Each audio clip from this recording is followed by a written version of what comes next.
before I start, I would just like to thank the organizers of this conference for giving me this opportunity to speak. I have no disclosures.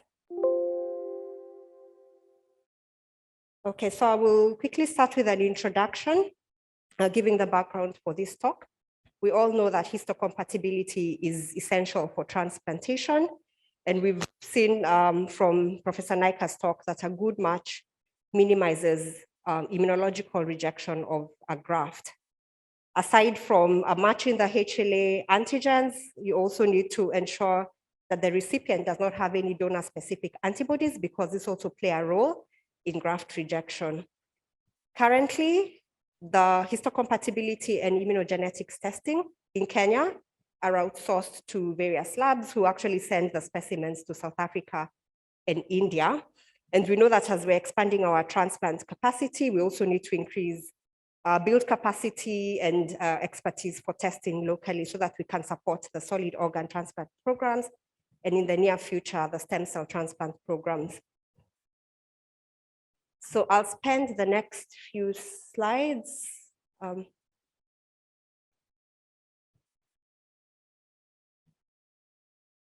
Okay, this pointer doesn't seem to be working.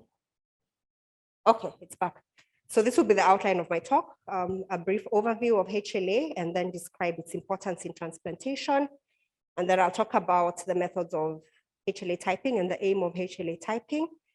And then we actually just want to describe to you the validation process we've gone through at KNH, EACI lab, in validating a HLA typing assay, and then we will conclude. So what is HLA? HLA stands for the human leukocyte antigen. These are glycoproteins that are expressed on the surfaces of cells in our body. And the function of HLA is actually to present peptide, broken down antigen, to T lymphocytes. T lymphocytes are not able to recognize antigen in its native form. It has to be taken up, broken down into smaller pieces, and then displayed to the T lymphocytes so that we can mount a protective immune response. The other role of HLA is in immune regulation.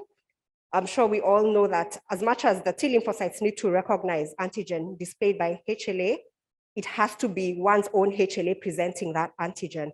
So as the T lymphocytes are developing in the thymus, they're educated to be able to identify our own HLA and then identify our own antigens. So that is the aspect of immune regulation that we call HLA self-restriction. We've already seen the genomic organization of HLA. So these antigens are coded for by a cluster of genes on the short arm of the 6th chromosome. And there are 3 particular classes. We have the classical HLA genes that code for the class 1 and class 2 molecules. So these are the ones that are important in histocompatibility. And then we have the class 3 molecules that are not classical HLA genes. This code for other molecules involved in the immune response, for example, the complement proteins. So a bit more detail on the genes and the gene products. So at the top there, I don't know how to use this pointer. Anyway, so we can see the actual gene as it looks, with the big boxes being the exons. Those are the parts of the gene that code for the specific parts of the proteins. And at the bottom, we have a schematic of how the proteins look when they're expressed on the surface of the cell. And what I want to show here is we can see the peptide binding groove, the small dots. That is the peptide antigen. That is where the antigen sits so that it can be recognized by the T lymphocytes. So for the class 1 HLA, that is coded for by 1 gene. The one at the top, it's just 1 gene that codes for the 3 parts of the glycoprotein. And then we have another protein called the beta-2 microglobulin. That is not really, it's just, it's not coded for by the HLA genes. It's just used to stabilize that complex. This protein is, oh, thank you. Okay, so this second exon, third exon code for the alpha-1 and alpha-2 domains, and that's where the peptide binding group is. The HLA class 1 molecule is expressed on all nucleated cells. For the class 2 genes, we have 2 glycoproteins, an alpha chain and a beta chain that are coded for by the A gene and the B gene. And it's a second exon that is important for coding for the alpha-1 and alpha and beta-1 domains where the antigen will be displayed. Why I'm highlighting this is because we all know that the HLA genes are very polymorphic. That means there's more than one variant for these genes. So this is where a lot of the polymorphism occurs. And that is important just to ensure that we can bind and present to our T lymphocytes as many different peptide antigens as possible so that we can produce a diverse immune response. The class 2 genes, proteins are expressed on what we call the antigen presenting cells. So B cells, dendritic cells, monocytes, and macrophages, and T cells can also express them when they're activated. So in terms of inheritance of the genes, we inherit them in a Mendelian fashion, and what we inherit is one haplotype from either parent. Okay, and usually this is inherited as a block of all the important genes, the ABC, DPDQ, and DR. It's very rare for there to be a somatic recombination that will cause a change in what the child inherits from the parents. So usually we inherit everything. That is what we call a haplotype. Both the haplotypes inherited from either parent will be expressed. So what is the role of HLA in solid organ transplantation? I've already alluded to the fact that T lymphocytes recognize antigens displayed to them by HLA, but it has to be self-HLA. So any foreign HLA will also be recognized as a foreign component that will mount an immune response. So instead of mounting a helpful response, the response will target that particular HLA. And this HLA can be expressed on the graft because the graft has nucleated cells and it can also have some of these antigen presenting cells. So there are two pathways of recognition. I won't go into details of that. In the early phase, we have the direct recognition where we have what we call the passenger leukocytes, which include some of the antigen presenting cells. They will be on that donor kidney, for example. And if the MHC on those leukocytes is recognized by the recipient's T cells, that is enough. If there's a co-stimulatory signal, that is enough to mount an immune response. In the later phases, because those passenger leukocytes have a lifespan, they could die off. In the later phases, what you have is the HLA from some of these passenger leukocytes, for example, if they're dying off, being taken up by the antigen presenting cells, broken down into peptides and presented by the recipient's antigen presenting cells to the T lymphocytes. And we are able to mount an adaptive immune response, meaning both the humoral response with antibody production and a T cell response with the T helper cells and the cytotoxic T cells being activated. And what we have seen this morning is that the outcomes, clinical outcomes after kidney transplantation are strongly associated with a degree of mismatch between the donor and the recipient. When it comes to solid organ transplantation, the important HLA antigens are the A, B, and the DR, okay? Okay, so aside from the HLA match, we'd also want to ensure that the transplant recipient does not have any antibodies against the donor HLA molecules. And there are various ways in which these antibodies can be produced. These are what we call the sensitization events. Can be from pregnancy. During pregnancy, remember, the fetus will inherit the paternal HLA. So the mother can become sensitized against paternal HLA. We can get them from blood transfusions. These blood products contain white blood cells. Red blood cells really don't express HLA, but the other cells, white blood cells and platelets within the blood product contain the donor's HLA, and from prior transplantation. So as I've alluded to, antibodies increase the risk of allograft rejection, and that particular characteristics of these antibodies which increase the risk of rejection, the amount of antibodies, the specificity of the antibodies. So for example, from a blood transfusion, someone can become sensitized, but maybe the antibodies they have do not target the HLA on the actual donor that they're being evaluated with. And then the level of the HLA expression on the graph is also important.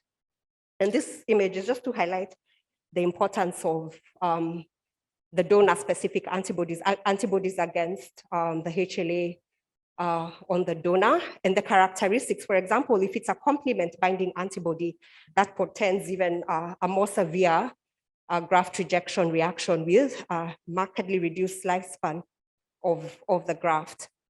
The other important aspect is that it's been shown that early recognition of new antibody development, what we call the de novo donor-specific antibodies, when you're monitoring a patient post-transplant, you may be able to start recognizing and probably institute measures to prevent rejection earlier than if you're just waiting for a kidney biopsy to evaluate any rejection responses.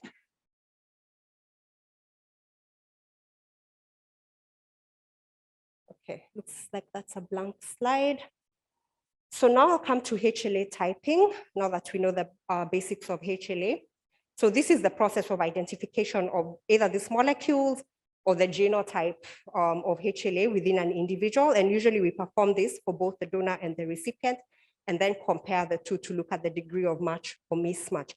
The goal of HLA typing is to provide, when you look at that match or mismatch, you're providing a measure of immunological risk of rejection.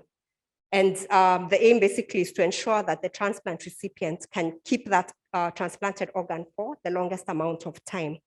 So there are various typing methods that have evolved over the years with advances in molecular biology. Back in the day, probably in the 1960s, what they performed was serological typing, which is based on antigen-antibody reactions, just like the other serological tests we perform to look at the level of antibodies or antigens in a particular specimen. So they would use panels of serum, which contains antibodies from multiparous women, because these women were exposed to paternal HLA and then come up with different combinations of this serum. That would be the reagent panel. And they would test this on the recipient's B cells and T cells. Remember, the T cells express class 1 HLA, the B cells express both class 1 and 2, but they would use that to compare and see whether someone is sensitized against class 1 or class 2 HLA molecules. And this test is basically called the complement-dependent cytotoxicity test. I'll allude to it later.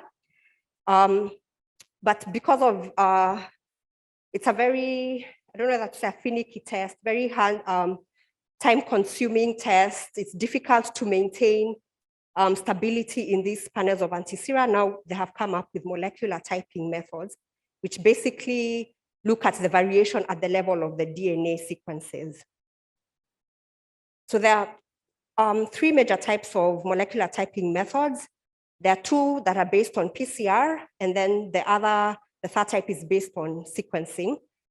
So the first PCR-based methods is where they use primers that target specific HLA DNA sequences. So they're already known primers. Remember, we know the human genome and we know the nucleotide sequences in the human genome. So that is where that information came from. And they would use the primers to amplify targeted HLA alleles in the recipient and the donor DNA, and then detect for amplification. This is the system of testing method that is being used at Muhimbili for their solid organ transplant program. For us in Kenya, we want to use the sequence-specific oligonucleotide probes. So the principle is almost the same, it's just the methodology that is slightly different. So we use oligonucleotide probes. Those are short DNA sequences that are labeled with biotin. We amplify the target sequences. So we remember the image I showed you of the gene segments of HLA. So for class 1, we amplify exon 2 and 3. For class 2, we amplify exon 2.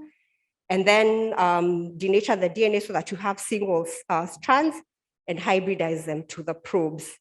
Okay, and then if there's hybridization, a secondary antibody is added, and then we measure the fluorescent intensity. The third method of typing is a sequence-based typing. These are preferable for bone marrow transplant programs. And there are different methodologies. There's Sanger sequencing, there's next generation sequencing.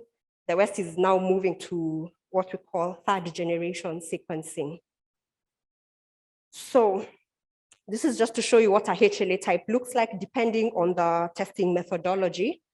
On my right, okay, the right on this side, sorry. What we have is the nomenclature.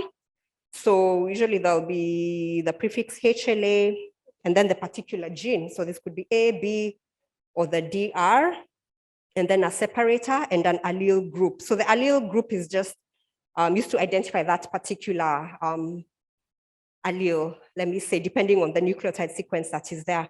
And these are numbered, so it's a number, and this one numbered in order of discovery, okay?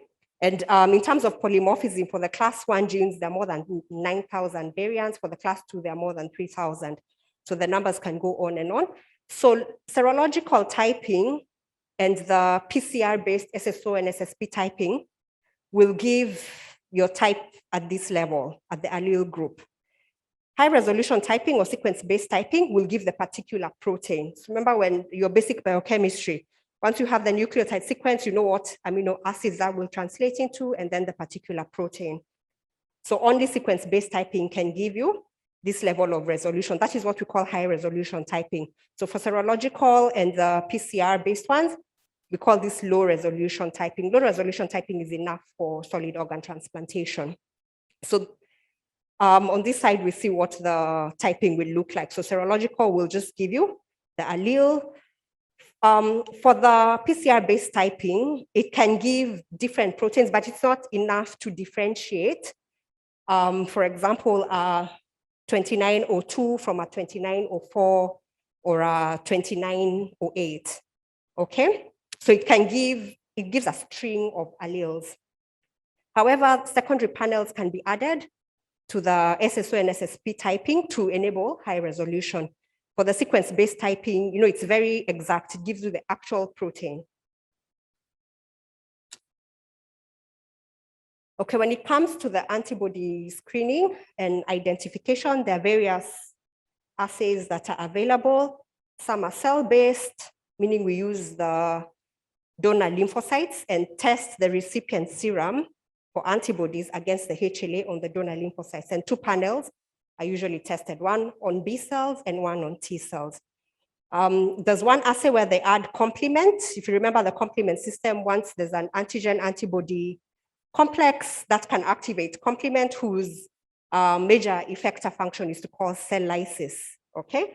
So if there's antibody against target HLA on the donor cells and you add complement, there'll be lysis, and that can now be evaluated to give a positive test. So that is the complement dependent cytotoxicity assay, can be used for antibody screening, cannot help identify the antibodies really, but it can, this is the basic cross-match that we talk about that is performed pre-transplant.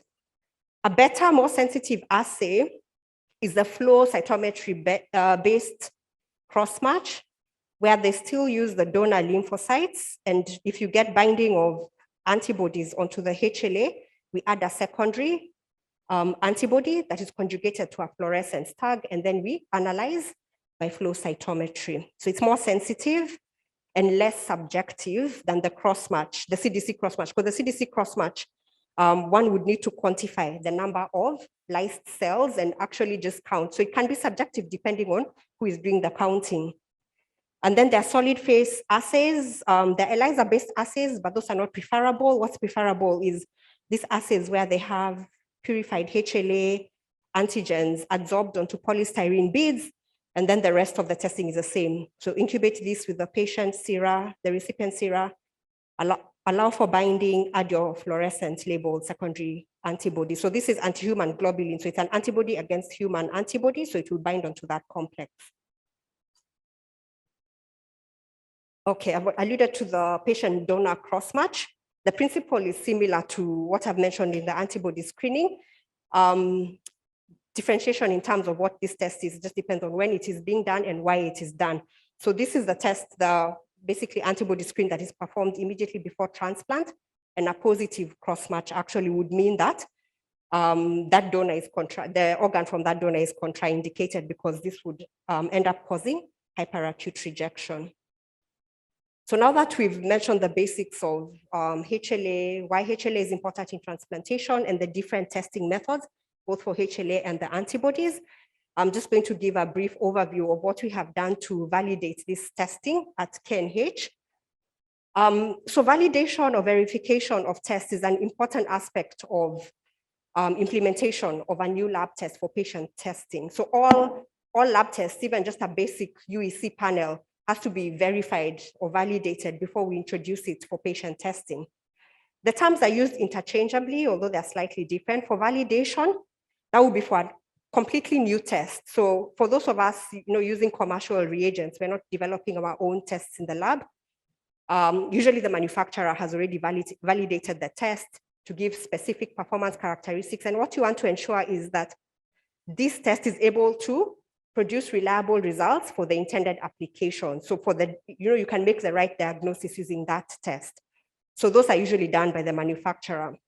So what we tend to do in clinical diagnostic labs is more verification, where we perform the assay as recommended by the manufacturer, so you don't make any modifications. If you want to make any modifications, for example, changing the specimen bottle, you would have to do validation, not verification. So in verification, we just want to confirm that we're doing the test correctly and it performs as indicated. So there are various guidelines for validation and verification. They usually just define the purpose of this process, the scope of the process, but they don't really give a specific approach. So when it comes to the approach, usually the lab professionals would either follow a consensus guideline if there is one. We can look at literature and see what other people have done for that particular, for a similar assay. We can follow the manufacturer's recommendation. That's usually the easiest for verification. But depending on what approach you choose, you have to rationalize the cost. So there are a number of requirements, which I won't go into the details of, but in terms of providing the evidence that you have validated or verified the assay, there are things that have to be analyzed and documented. And I'll just mention what is important for qualitative tests, because HLA typing is a qualitative test. So what we need to document is accuracy, okay, or trueness. So the degree to which the results in your lab are true or conform to like a reference value or a standard sample.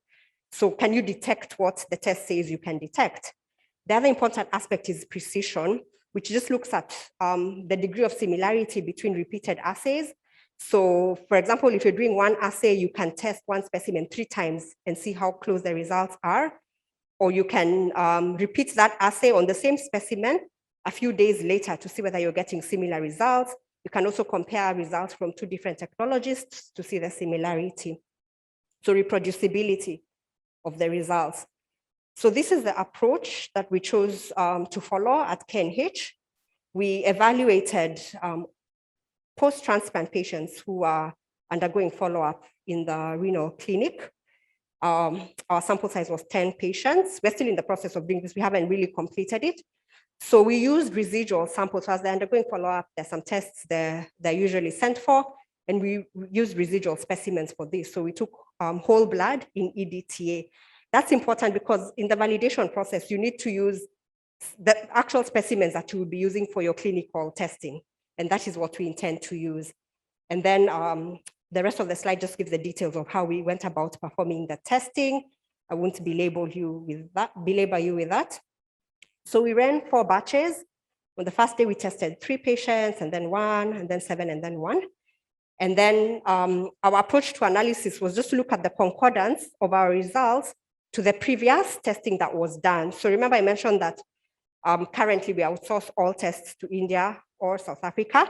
For us, most of the patients had been sent to India, but they were tested by the same technique, by SSO.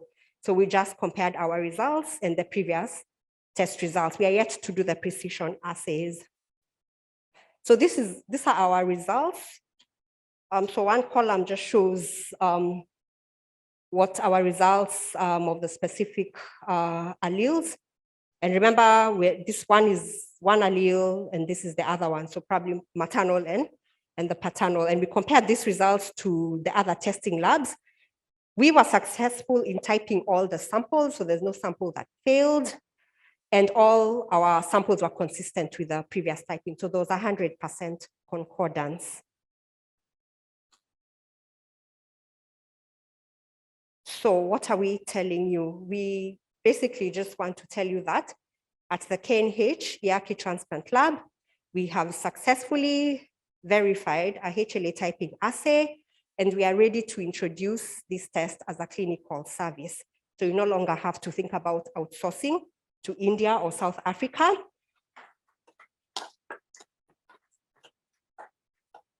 Thank you. We have a good turnaround time From the time we receive the sample and we start extraction to analysis of results, it takes 4 hours. So way forward is to complete the precision studies, of course, come up with a rational cost that will also be more affordable for our patients. And then we are going to start the process of verifying the antibody assays. The antibody assays we would like to offer are a pre-transplant antibody screen and identification. If we get a positive screen, we will be offering a cross-match, the CDC cross-match, as well as post-transplant donor-specific antibody monitoring. And I would just like to thank the members of the team. 3 of them are here, as well as these other institutions.